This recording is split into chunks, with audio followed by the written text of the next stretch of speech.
Let's focus now on the problematic with constructors taking parameters and the initialization of the different matching attributes. Let's take our little example class we wrote earlier, our sample class.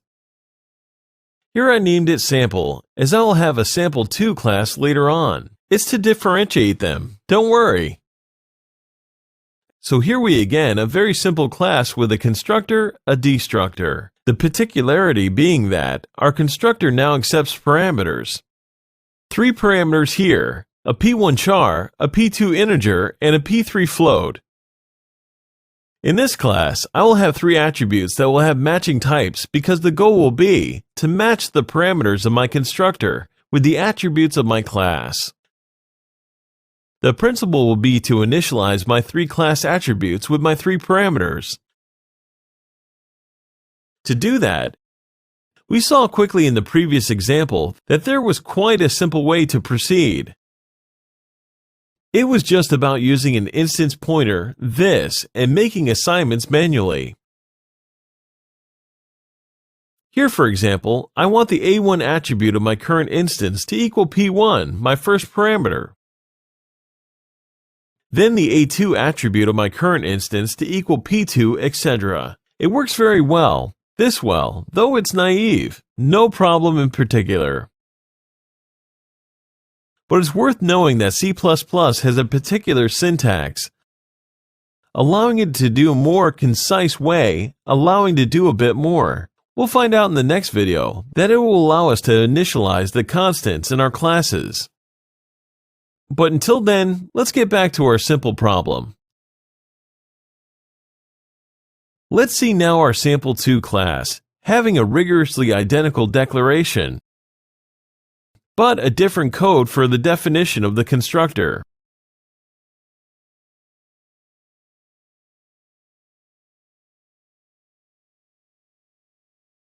Here we can see I don't have an assignment every time, or a current instance pointer equaling the value of a parameter. But here I use the syntax called initialization list. For that, after the list of parameters in the definition of the constructor, I'll add colon, followed by little syntax groups that I will detail, and will allow to initialize my attributes.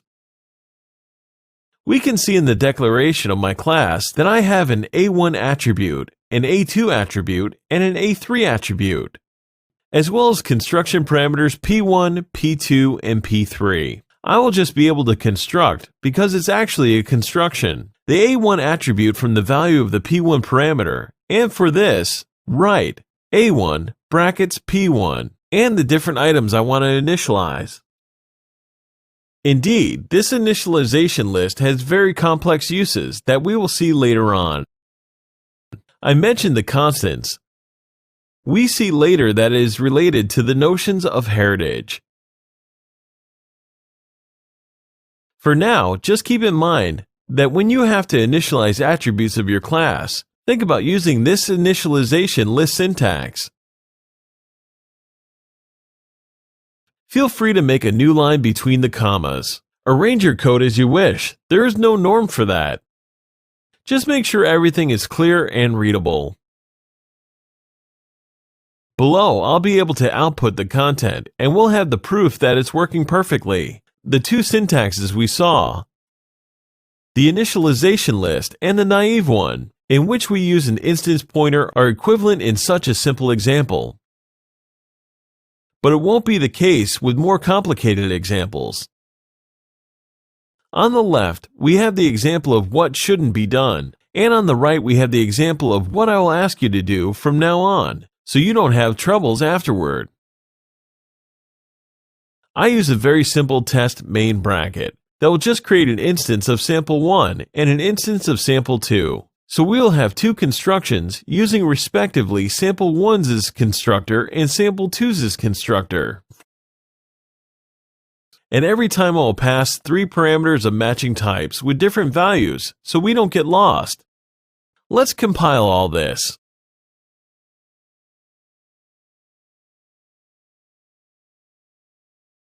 Here, sample1 and sample2. Here, let's compile. Let's run. And we can see that it worked perfectly, and the outputs are similar with the different values.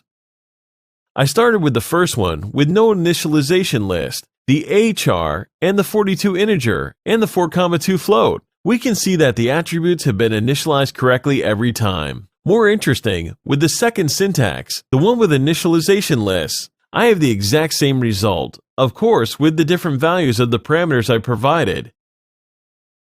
Since there's no change with such a simple example, make sure you use initialization lists in the future. I will see you in the next video.